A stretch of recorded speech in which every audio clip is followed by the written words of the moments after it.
All right, welcome to another installation. I'll figure out what day this was when I actually go to post it, but at the time of this recording, I can't remember. The goal of this workout was similar to what I had done on what was supposed to be like either day 2 or 3 that was lost because of the music in the background. I've removed that problem. But like I said, the goal was to hit my glutes and hams a bit. So if these kettlebell swings look bizarre or don't look like high enough pace or hard enough or anything like that, it's really because I was trying to hinge in such a way that I felt like I was getting the same stimulus from a more stiff deadlift and a decent like clean. Obviously the angle of my pull will be different, but I'm not really worried about that form translating. I'm worried about, am I hitting these muscles in that way? And so like I'm not training the motor in grams, I think. I'm truly trying to train the muscles at this point.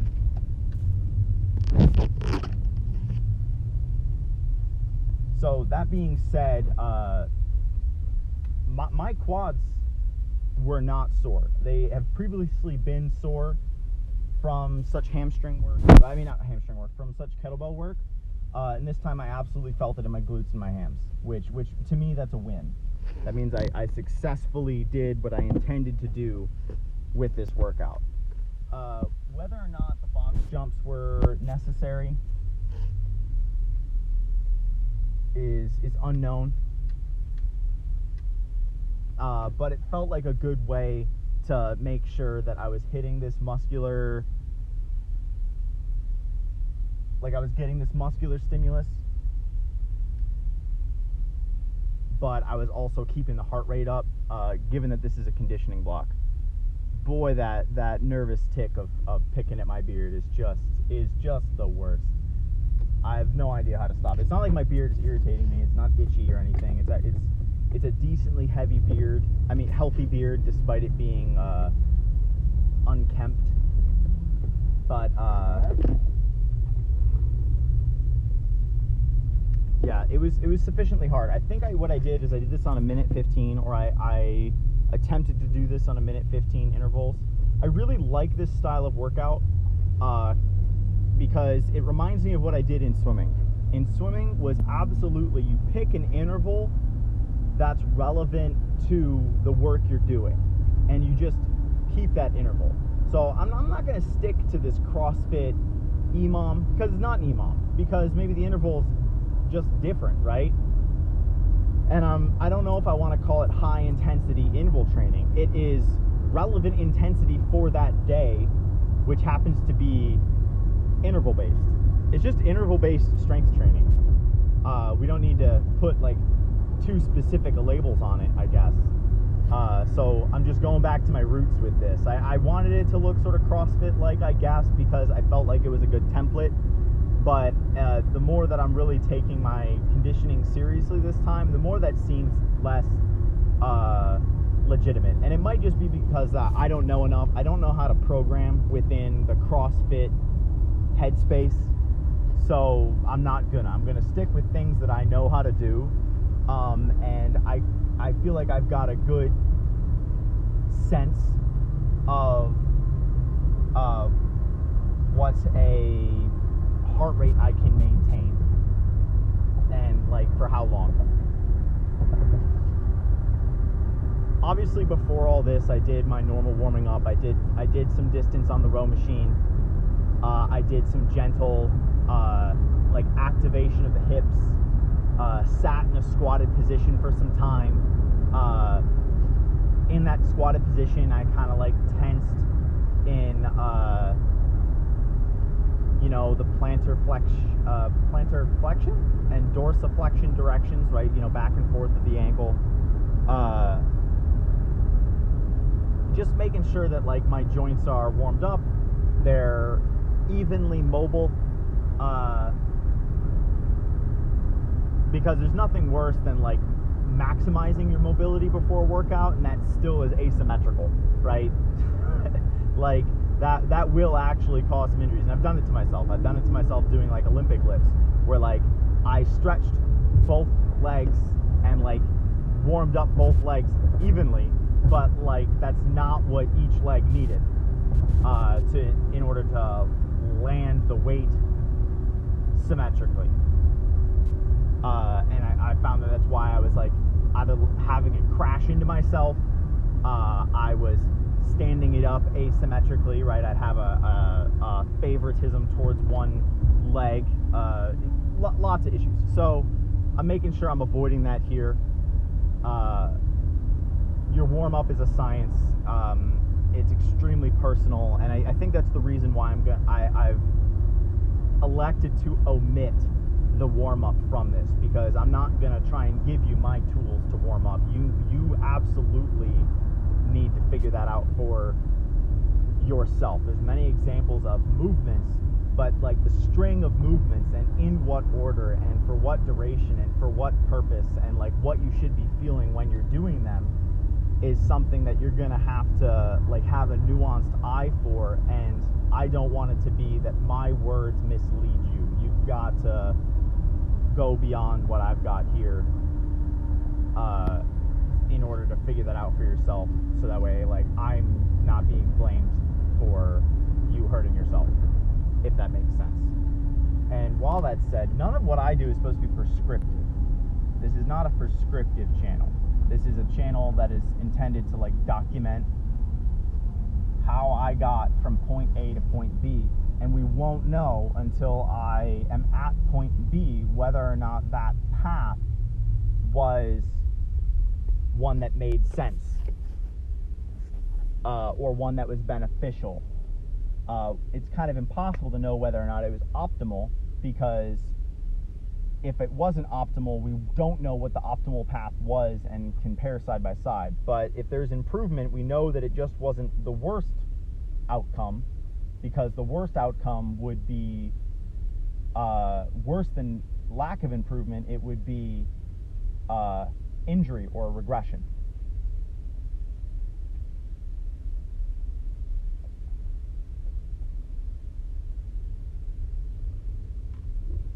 I remember at this point in the workout, I was feeling pretty gassed.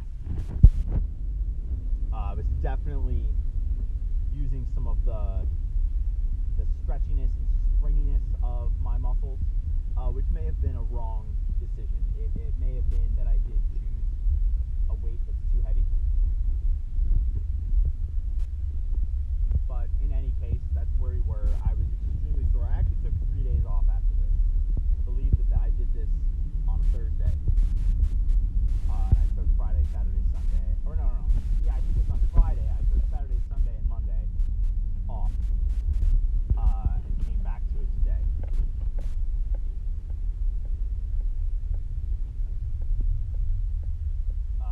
Or not today. Yeah.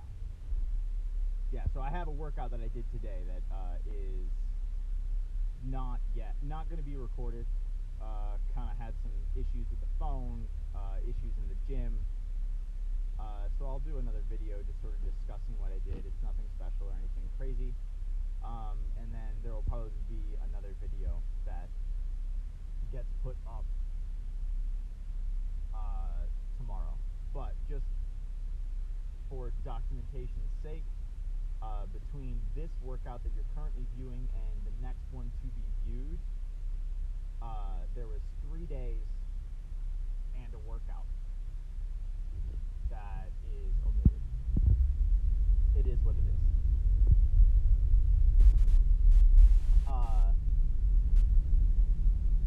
I found my form on these box jumps being fundamentally different after several rounds of this. It was quite awful. I didn't know how to produce the necessary force to get up. So I found, I don't know, it was really bizarre. Because normally I can do some pretty high box jumps I'm glad that I wasn't able to carry out more of these risers, just because I think any higher would have been a bad idea. Like, it wouldn't have been necessary. This height of box jump, which was just below the hip, was plenty fine. I think it may have been a good idea. Like, more I'm thinking about it, it might have been a good idea to connect the box jumps and the kettlebell swing, simply because I think it's initiating a connection between my hip flexors drawing my feet up and my hamstrings.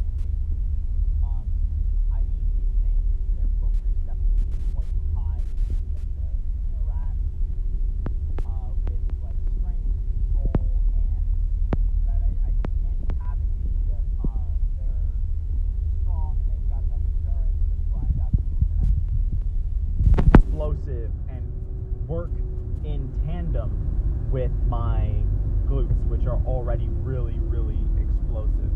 My glutes are so explosive.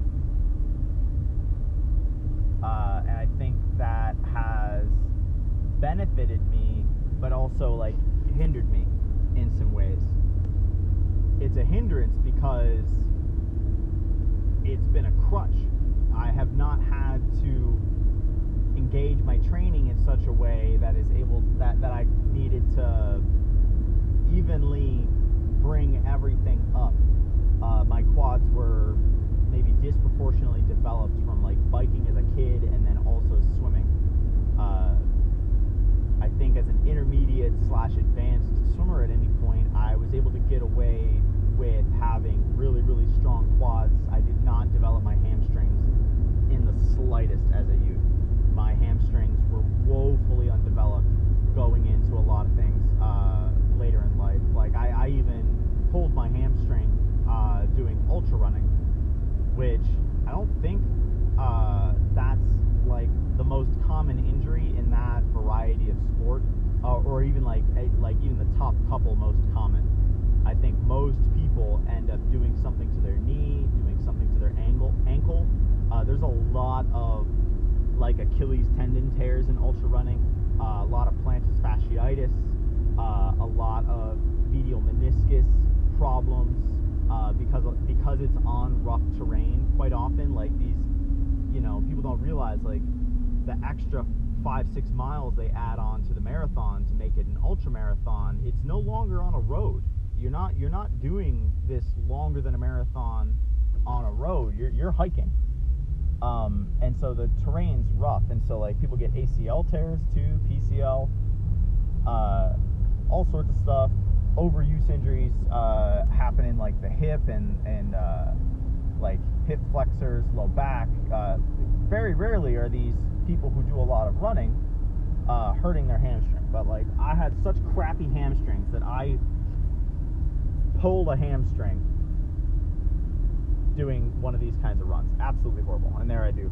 There I go, laying on the ground like a fool. But yeah, so I've got to bring my hamstrings up. I've got to bring my back up. And I've got to bring my triceps up. Like, just, I cannot stress this enough that like swimmers have hyper developed backs that are not very strong.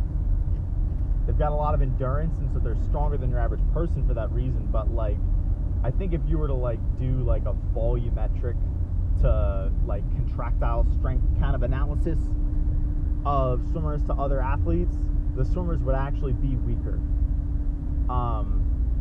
And that might be less true as you get to the like elite sprinters, but when I say swimmers, it's obviously not who I'm talking about. The elite are the exception.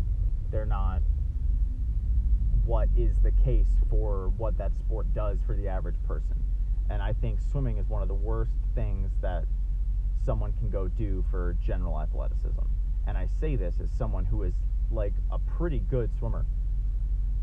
And here I am working on those things that I mentioned. I'm trying to develop the back a little bit, trying to hit up the triceps a smidge.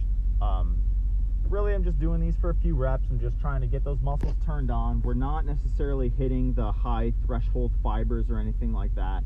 I alternate back and forth.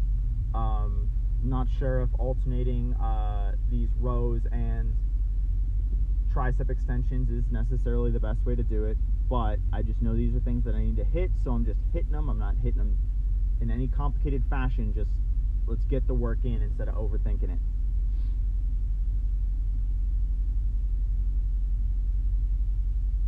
The normal cable row was taken up, and I was having trouble like finding a spot to put the camera. It can be really inconvenient to try and record and document this whole process, because like I really do feel like I'm an imposition to other people in the gym trying to set up my camera in an expeditious and way, so that way I'm also not like interrupting how warm I am, right? I don't want to take a bunch of time doing it, so these are not always the most picturesque shots either. They're just, am I in the shot? Can I record it? Is it out of everybody's way? And so here I am. The machine cleared up, and so I went over and tried to grab it. I've got this particular implement just because of the fact that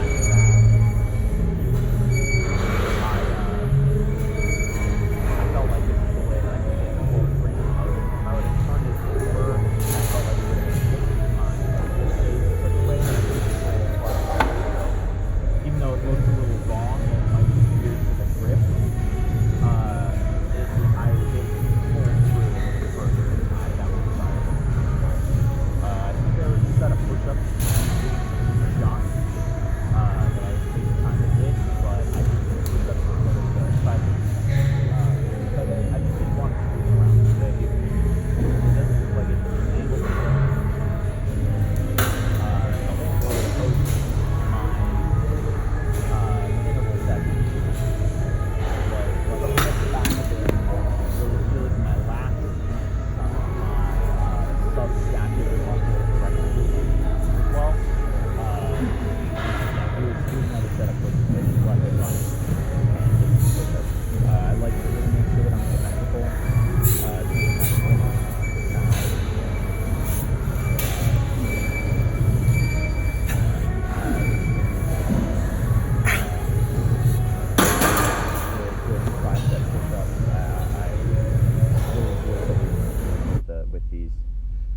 about it.